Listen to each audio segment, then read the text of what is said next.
माताएं अपनी संतान के लिए साल भर में कई व्रत करती हैं, जिनमें से एक है जीवित पुत्रिका व्रत। इसे जितिया या ज्योतिया व्रत के नाम से भी जाना जाता है। आश्विन मास की कृष्ण पक्ष की अष्टमी तिथि के दिन जीवित पुत्रिका का व्रत किया जाता है। यह व्रत छठ पर्व की तरह ही बेहद कठिन होता है। मान्यता है कि इसके प्रताप से संतान पर कभी कष्ट नहीं आता, बच्चे को दीर्घायु का वरदान मिलता है। 2024 में जीवित पुत्रिका का व्रत कब है, आइए जानते हैं सही डेट, पूजा मुहूर्त। जीवित पुत्रिका का व्रत 25 सितंबर 2024 को रखा जाएगा। तीज की तरह यह व्रत भी बिना आहार और निर्जला किया जाता है। बिहार, बंगाल और पूर्वी उत्तर प्रदेश में यह त्यौहार खास तौर पर मनाया जाता है। पंचांग के अनुसार आश्विन मास के कृष्ण पक्ष की अष्टमी तिथि 24 सितंबर 2024 को दोपहर 12:28 पर शुरू होगी और 25 सितंबर 2024 को दोपहर 12:10 पर समाप्त होगा। जीवित पुत्रिका का व्रत 25 सितंबर को रखा जाएगा। पौराणिक मान्यता है कि इस व्रत को जो भी माँ करती हैं, उसे कभी भी अपनी संतान के वियोग का सामना नहीं करना पड़ता है। उनकी संतान को लंबी उम्र और जीवन भर किसी भी दुख और तकलीफ से सुरक्षा मिलती है। इसमें गंधर्व राजकुमार जीमूतवाहन की पूजा की जाती है। महाभारत के युद्ध के समय अपने पिता के मृत्यु के बाद अश्वत्थामा बेहद नाराज हुए। इसी गुस्से में वह पांडवों के शिविर में घुस गए। शिविर के अंदर उस वक्त 5 लोग सो रहे थे। अश्वत्थामा को लगा कि वह लोग पांडव हैं और अपने पिता के मृत्यु का बदला लेने के लिए उन्होंने उन 5 को मार डाला। हालांकि असल में वह द्रौपदी की 5 संतानें थीं। इस बात की खबर जब अर्जुन को मिली तो उन्होंने अश्वत्थामा को बंदी बनाकर उनकी दिव्य मणि छीन ली। अब अश्वत्थामा के गुस्से की आग और बढ़ चली और उन्होंने बदला लेने के लिए अभिमन्यु की पत्नी उत्तरा के गर्भ में पल रहे बच्चे को उसके गर्भ में ही नष्ट कर दिया। भगवान कृष्ण ने अपनी सभी पुण्य का फल उत्तरा की उस अजन्मी संतान को देकर उसे फिर से जीवित कर दिया। मरकर पुनः जीवित होने के वजह से उस बच्चे का नाम जीवित पुत्रिका रखा गया। अब सुनते हैं जितिया की पौराणिक कथा। एक बार नैमिषारण्य के निवासी ऋषियों ने संसार के कल्याण के लिए सूत जी से पूछा, हे सूत जी, कलयुग में लोगों के बालक किस तरह दीर्घायु होंगे, सो आप कहिए। सूत जी बोले, जब द्वापर युग का अंत और कलयुग की शुरुआत हुई, उसी समय बहुत सी शोकाकुल स्त्रियां आपस में सलाह किया कि क्या इस युग में माता के जीवित रहते ही पुत्र मर जाएगा। जब वह आपस में निर्णय नहीं कर सकी, तब सभी गौतम ऋषि के पास पूछने के लिए गईं। जब उनके पास पहुंची तो उस समय गौतम जी आनंद के साथ बैठे हुए थे।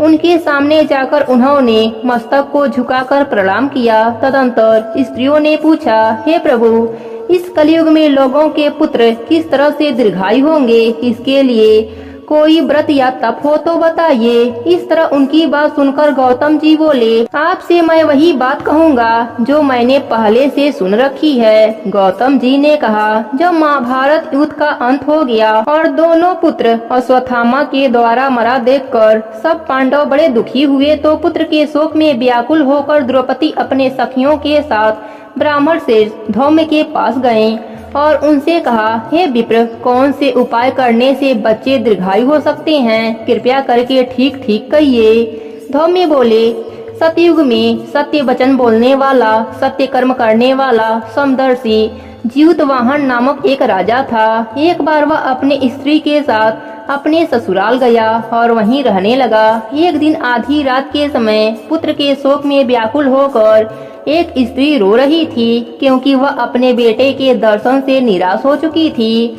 उसका पुत्र मर चुका था। वह रोती हुई कहती थी, हाय, मुझ बूढ़ी माता के सामने मेरा बेटा मरा जा रहा है। उसका रुदन सुनकर राजा जीमूतवाहन का मानो हृदय कांप उठा। वह तत्काल स्त्री के पास गया और उससे पूछा, तुम्हारा बेटा कैसे मरा।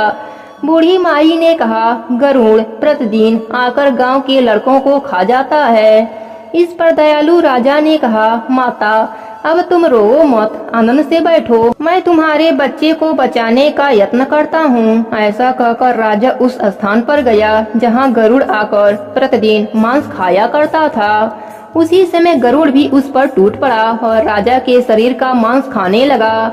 जब अतिशय गरुड़ राज ने राजा का बाया अंग खा लिया तो झटपट राजा ने अपना दाहिना अंग फिर कर गरुड़ के सामने कर दिया। यह देखकर गरुड़ जी ने कहा, देव योनियों में तुम कौन हो? तुम मनुष्य तो नहीं जान पड़ते, अपना जन्म और कुल बताओ। पीड़ा से व्याकुल राजा ने कहा, हे पक्षीराज, इस तरह के प्रश्न करना व्यर्थ है, तुम अपनी इच्छा पूर्वक मेरा मांस खाओ। यह सुनकर गरुड़ देव बड़े आदर से राजा के जन्म और कुल की बातें पूछने लगे। राजा ने कहा, मेरी माता का नाम सत्या और मेरे पिता का नाम शालिवाहन है। सूर्यवंश में मेरा जन्म हुआ है और जीवितवाहन मेरा नाम है। राजा की दयालुता देखकर गरुड़ राज ने कहा, हे महाभाग, तुम्हारे मन में जो भी अभिलाषा हो वह मुझसे वर के रूप में मांग लो। राजा ने कहा, हे पक्षीराज, यदि आप मुझे वर देना चाहते हैं तो वर दीजिए कि आपने अब तक जिन प्राणियों को खाया है वह सब जीवित हो जाएं। हे स्वामी, अब से आप यहाँ बालकों को ना खाया करें और कोई ऐसा उपाय बताएं कि जो जहाँ भी उत्पन्न हो वह लोग बहुत दिनों तक जीवित रहें। पक्षीराज राजा को वरदान देकर अमृत लेने के लिए नागलोक चले गए। वहाँ से अमृत लाकर उन्होंने उन मरे हुए मनुष्य के हड्डियों पर बरसाया। ऐसा करने से सब लोग जीवित हो गए जिसको पहले गरुड़ देव ने खाया था। राजा के त्याग और गरुड़ देव की कृपा से उस गाँव वालों का संपूर्ण कष्ट दूर हो गया। उस समय राजा के शरीर की शोभा दोगुनी हो गई। राजा की दयालुता देखकर गरुड़ ने फिर कहा, मैं संसार के कल्याण के लिए एक और वरदान देता हूँ। आज आश्विन कृष्ण सप्तमी और अष्टमी तिथि है। आज ही तुमने यहाँ के प्रजा को जीवन दान दिया है। हे वत्स, अब से यह दिन ब्रह्म भाव को हो गया। जो मूर्ति भेद से विविध नामों से विख्यात है वही त्रिलोक से पूजित अमृत प्राप्त करने के अर्थ में जीवित पुत्रिका कहलाएगी। सो इस तिथि को जो स्त्रियां जीवित पुत्रिका की और कुश की आकृति बनाकर तुम्हारी पूजा करेंगी तो दिनों दिन उनका सौभाग्य बढ़ेगा और वंश की भी बढ़ंती होती रहेगी। हे महाभाग, इस विषय में विचार करने की आवश्यकता नहीं। हे राजन, सप्तमी से रहित और उदया तिथि के अष्टमी को व्रत करें, यानी सप्तमी विद अष्टमी जिस दिन हो उस दिन व्रत न कर शुद्ध अष्टमी को व्रत करें और नवमी में पारण करें। यदि इस पर ध्यान न दिया तो फल नष्ट हो जाएगा और सौभाग्य तो अवश्य ही नष्ट हो जाएगा।